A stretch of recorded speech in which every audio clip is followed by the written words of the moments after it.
Jadi misalnya kalian punya uang 10 juta rupiah nih untuk diinvestasikan. Dana dinginnya berapa ya? Misalnya 10 juta rupiah, dana dinginnya kalian punya 2 juta atau 1 juta rupiah.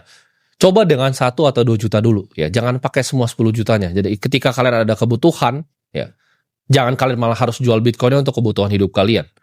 Tapi kalian gunakan money management ya, yang kita bilangnya capital allocation. Capital allocation yang bijak gitu. Jadi pakai uang yang dingin yang kira-kira kalian nggak butuh selama 5 tahun. Ya, jadi karena historical, Bitcoin itu 1-2 tahun nggak ada yang tahu. Bisa jadi tahun depan bear market, bisa jadi akhir tahun tuh bear market. Jadi pakai uang yang kira-kira kalian nggak butuhin selama 5 tahun ke depan. Kalian rasain dulu ya pakai uang dingin yang tadi, kalau naik itu rasanya apa? Ya apakah kalian panik? Apakah kalian punya perasaan yang nggak enak? Kalau turun tuh rasanya seperti apa? Orang itu bisa membuat portofolio yang besar tuh karena disiplin ya. Gue selalu cerita bahwa gue mulai di pasar modal tuh udah dari umur 14 tahun. Jadi ini udah perjalanan hampir kurang lebih 11 tahun. Semua harta yang gue bikin itu nggak dibikin semalam ya. Dan ini Bitcoin ini bukan cara untuk kalian jadi kaya secara cepat. Ini adalah hedging karena kita tahu ya uang fiat itu banyak yang dicetak. Ini adalah salah satu alokasi portofolio gitu ya. Jadi bisa jadi kalian punya Bitcoin, kalian bisa juga punya aset yang lain.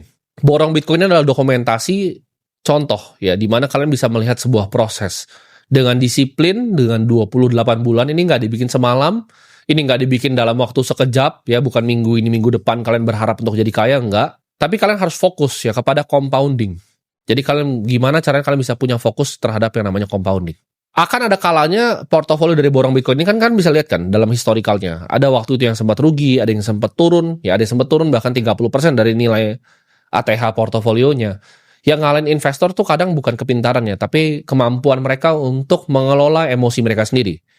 Jadi kalau kalian sebagai investor tuh tidak punya kebijaksanaan untuk mengatur emosi kalian, kalian akan kewalahan. Sedangkan kalau kalian tadi, yang gue bilang, pakai dana dingin. Ketika portofolio turun 30%, kalian nggak takut. Ya karena hidup kalian tuh masih aman-aman aja, jangan pakai uang yang kalian nggak punya. Bitcoin itu untuk gue mengajarkan kesabaran. Ya sebagai seorang investor ini ngajarin gue kesabaran, mengajarkan gue disiplin juga.